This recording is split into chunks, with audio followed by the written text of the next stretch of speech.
Unit 7. And by the end of class today, you will be able to factor a trinomial when the number in front of x is greater than 1x squared, that is. So we've been able to factor trinomials with that x method, but the number in front of x squared was just a 1, or sometimes wasn't even there. So now we got to take a look at how we can factor it when that is a little bit bigger than 1. Now, where does that all come from? Take a look at this binomial times a binomial. We're going to rewrite this using the distributive property. And so I'm going to start here today with a review of multiplying binomials, because the process I'm going to show you is just going to undo this, okay? So remember, we break the first binomial up into two parts. And so we do 2x times that binomial 5x plus 1. All right?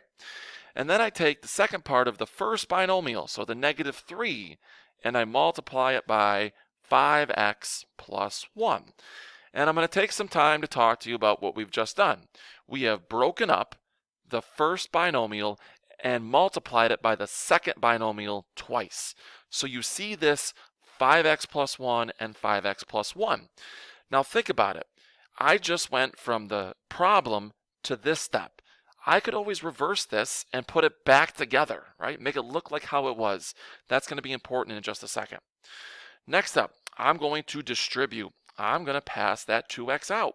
So that's going to make 2 times 5, 10, x times x, x squared, because I have two x's. 2x times 1, 2x. All right, so I'm just going to distribute that 2x into that binomial. Same thing with the -3. I distribute it in. -15x minus 3. All right, so think about what I've done here. I have distributed. I have put in a certain amount to each binomial, removing the parentheses.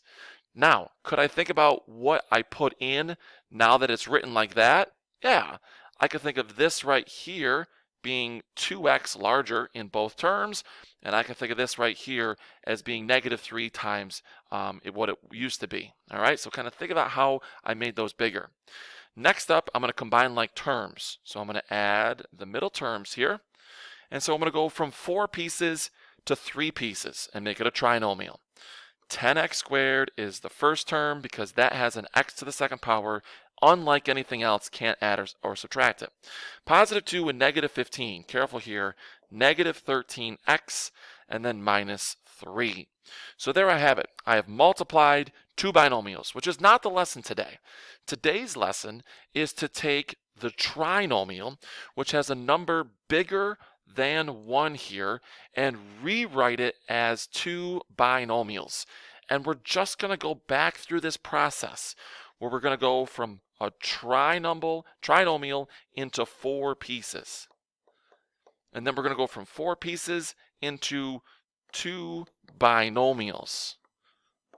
Okay, or like distributing, all right, where we get the distributing property and then get it all the way back. All right, I hope you're ready for that. Again, it's going to be let's go through the steps of a process called factoring by grouping. And we're going to take that same problem, start with the answer, and write it as 2 binomials. And I've broken it down into 5 steps. So here we go. First step, we want to multiply the a and the c term together. Well, we have to first know what the a and the c term is. So when I have a trinomial that looks like this, they actually go right in order, as long as the exponents are in order. So like 2, then 1, then no exponent. This is the a, this is the b, and this is the c.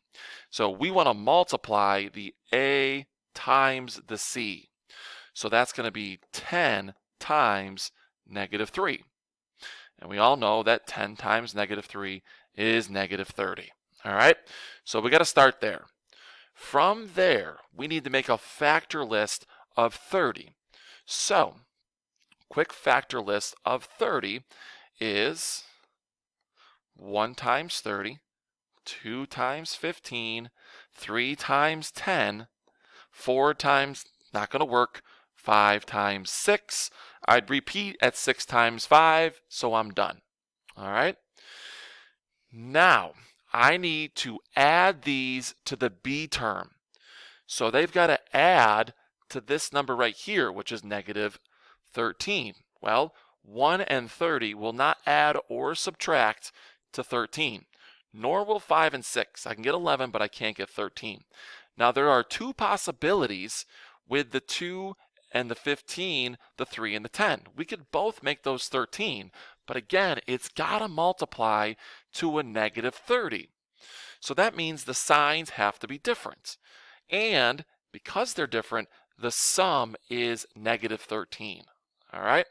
So if the signs are different, the bigger number is negative. So think about this. Negative 13, does that equal negative 10 plus 3? Remember, the signs have to be different. The bigger number is negative. This is not true. Okay? So this actually does not work. It was close, but not quite. I needed to add to negative 13. So I need a negative 15, bigger number negative, adding with 2, voila, I get a negative 13. Remember that this is also negative 30 when you multiply. Negative 30 is equal to negative 15 times 2. So it does both of those things. So these are my two terms. Okay? So what do we do with that? Well, we use that pair of numbers and rewrite an equivalent expression with 4 terms instead of 3. So if I have 10x squared minus 13x minus 3, I'm going to rewrite this instead of negative 13 as 10x squared. And let me just double check something here. Plus 2x minus 15. Again, I'm just using these numbers because that adds the negative 13, and then minus 3. And you're like, what in the world is he doing? Well, remember when we started with this 4-piece term and we went to here? Well, now we're undoing that. And look at the numbers we used, a positive 2 and a negative 15. So we're actually working it backwards. And we're now from this bottom answer to this middle step here. Okay? All right, I'm not seeing any questions, so I'm going to keep going. Next up, use the associative property to group the first 2 and the last 2 terms together. So I see 4 terms. I want to group this into 2 terms to make them binomials. So 10x squared plus 2x, and let's put a plus sign here, negative 15x minus 3. So I've just put parentheses around the first 2 and around the second 2, associative property. Okay, I did have to add in a plus sign just to make sure that I'm adding these because I haven't got quite to my answer yet. Now, the last step, we want to factor out a GCF from each binomial. So if we look at 10x squared plus 2x, right, we can hopefully find a greatest common factor here. And that is going to be a 2 and an x, right? 2 and x can go into both of those. And over here, the GCF we're going to be looking at is negative 3, because negative 3 can go into 15 and 3. And if they're both negative, let's pull out the fact that they have a negative in common. So what I do is I divide each of these pieces by their own GCF. And this should look familiar from our factoring with GCF. And I write this as 2x times, well, 10 divided by 2, 5, x squared, x to the first, just plain old x, and 2x divided by 2x, plain old 1. Over here, same idea. I want to divide this by negative 3 and this by negative 3. And this will give me a negative 3 out in front, but now a positive 5x plus 1, because negative 15 divided by negative 3, 5x, and negative 3 divided by negative 3, positive 1. And we're almost done. We need to see a same binomial. And there it is, the 5x plus 1, the 5x plus 1. So I've got that same thing. So I take it away and I rewrite it over here. And in the front, I do 2x minus 3. And if you're like, where in the world does he think he can get off doing that? Think about how we started this one. We started this one by breaking up the 2x, breaking up the negative 3 so we could distribute it and we could distribute it. And I said early on, we see how we have these two right here? And you see how we could possibly just start all over and go from here back to there? That's what that last step was about. Okay? It was basically about breaking this up,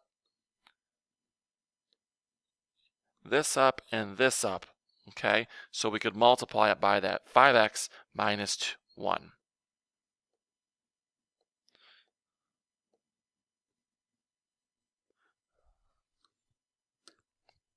All right.